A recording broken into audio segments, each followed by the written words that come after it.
I found myself just turning through the pages like it was Harry Potter. I couldn't get enough of it, and I was like, whoa, this is a side of Steve Jobs that I know nothing about.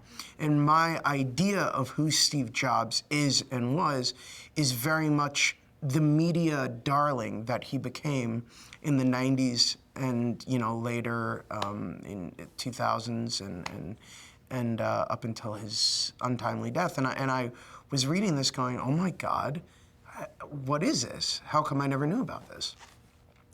And so I immediately called up my team and I said, I have to be a part of this. This is incredible.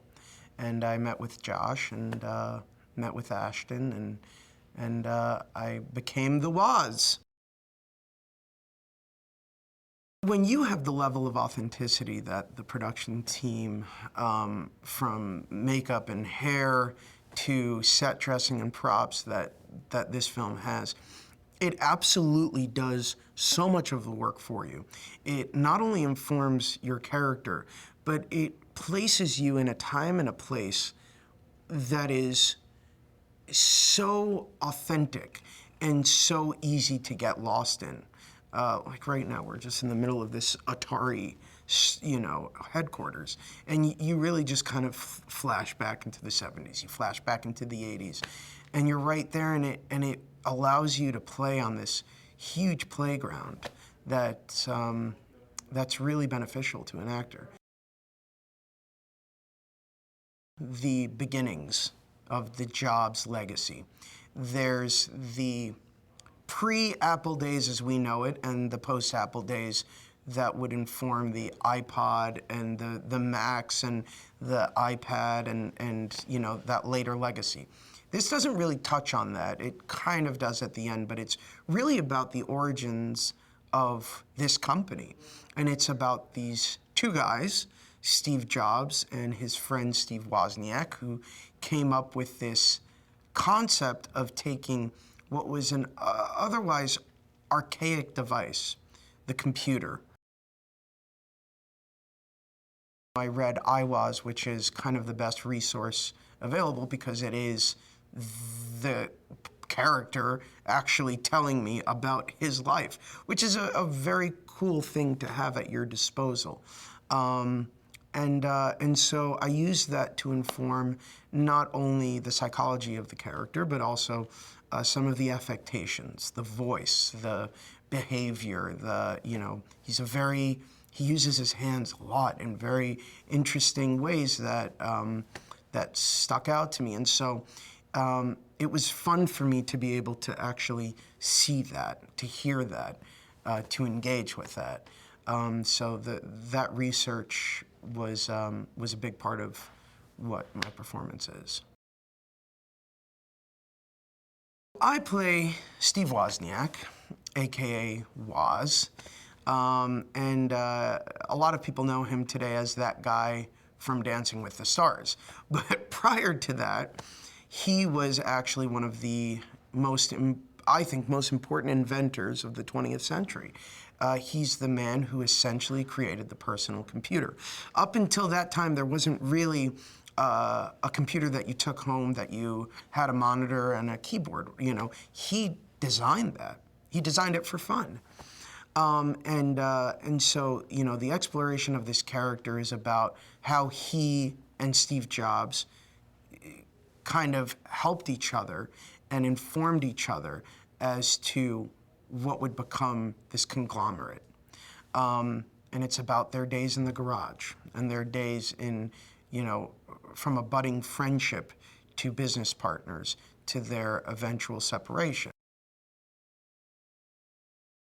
People think they know Ashton Kutcher. They think they know the guy. They think they understand what he's about and what he does. Nobody really knows what he is capable of until I think they see his performance in this movie, because he has so transformed into Steve Jobs that it's actually quite frightening. Like you look up and you think you're seeing the man. You put your head down and you think you're hearing this person. He is not only the essence, not only the perfect embodiment of who Jobs was psychologically, but physically, there isn't a stronger dead ringer in the universe than Ashton. And he's just so incredibly thrown himself into this role that it's inspiring. The screenplay to Jobs, it just crackles. There's there on a few different levels. It's not only the dramatic tension and this, you know, immediate rise in this journey of an Icarus-like figure who then is reborn into what we've all come to idolize, but it's at its core, it's just this drama about a group of friends who all got incredibly lucky at the right time, in the right place. And it captures that zeitgeist. It captures that moment. And it takes us on this journey that is full of pathos and is full of this amazing dramatic tension. And you think, oh my God, this is an incredible drama. But it's not. It's a real life story. It's an unbelievable story that is almost incredibly difficult to believe.